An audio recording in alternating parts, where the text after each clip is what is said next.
Chào mọi người. Mình hỏi này, các bạn thích ăn không? Có chút rồi ạ.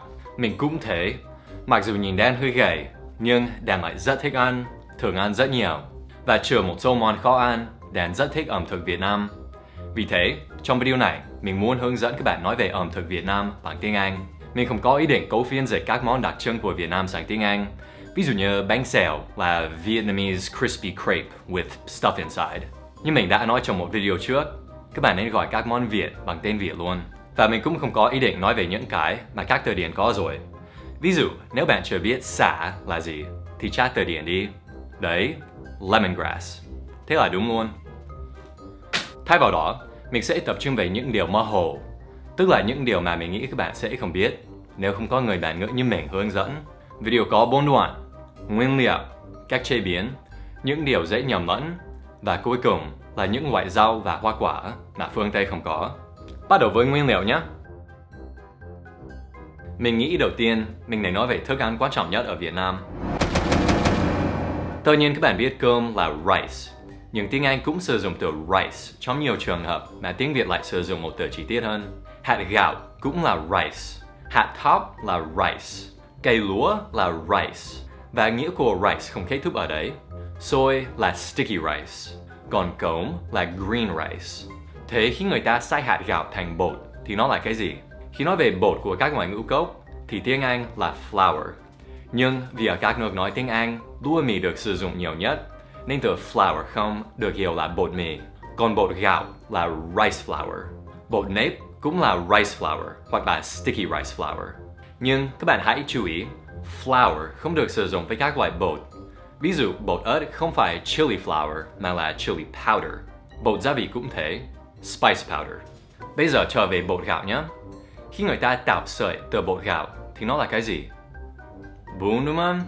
Mình thấy nhiều bạn nghĩ rằng chỉ có bún mới là noodle, nhưng thế là nhầm. Trong tiếng Anh, noodle em chỉ các loại mì sợi. Bún là rice noodles. Bánh phở cũng là rice noodles. Và nếu thích miêu tả chi tiết hơn thì các bạn có thể nói flat rice noodles. Mì sợi được làm từ bột mì là wheat noodles. Còn miến có vài tên khác nhau: clear noodles, glass noodles hoặc là bean thread noodles.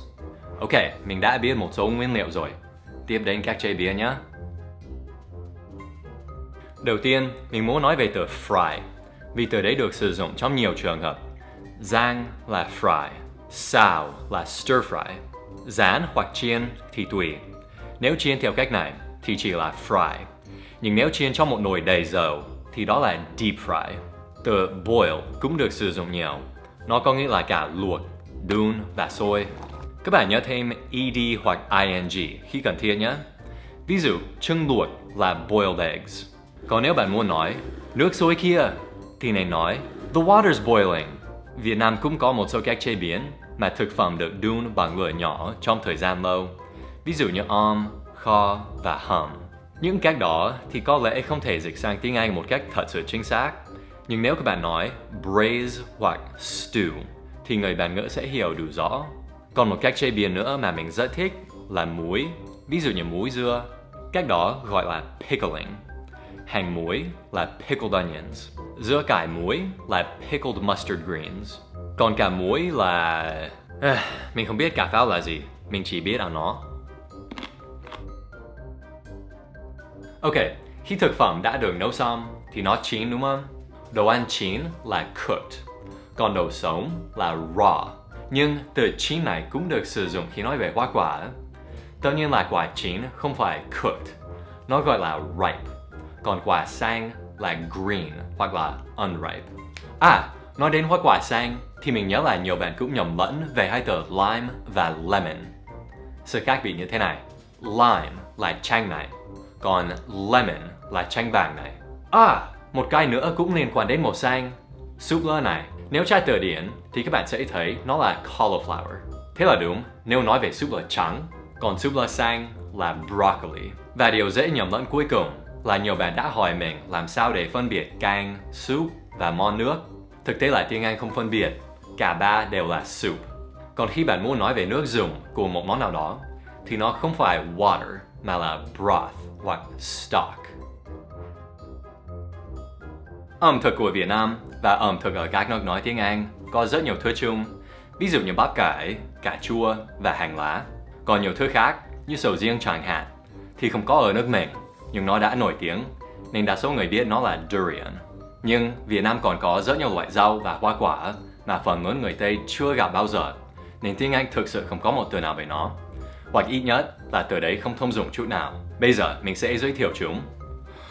Kinh giới, tía tô, mồng tơi, rau ngót, khoai thiên lý, dọc mùng, cần ta, su su, ngải cứu, mùi tàu, rau muống, rau ngổ, diếp cá, quả trông trông, quả sấu, quả cóp, quả bong bong, quả vú sữa, quả roi, quả na và quả mãng cầu. Wow! Ẩm thực Việt Nam phong phú lắm! Tại sao mình vẫn đang làm video? Mình đi ăn đây! Mình còn một gợi ý cho các bạn. Nếu thắc mắc về một loại thực phẩm nào đó, thì nhiều khi tốt hơn sử dụng các từ điển là sử dụng Wikipedia. Làm theo cách này nhé.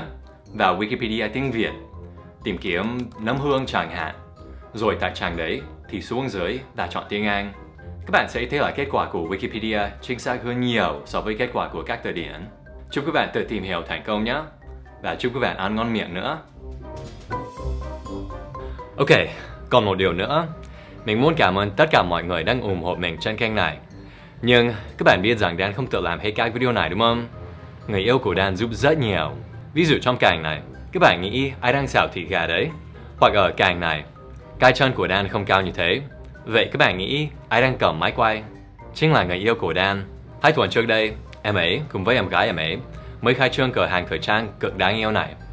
Nếu bạn thích ủng hộ cả em ấy nữa, thì ghé qua trang của em ấy facebook.com/blueberryshop21 và xem liệu có gì bạn thích không. Thanks for watching.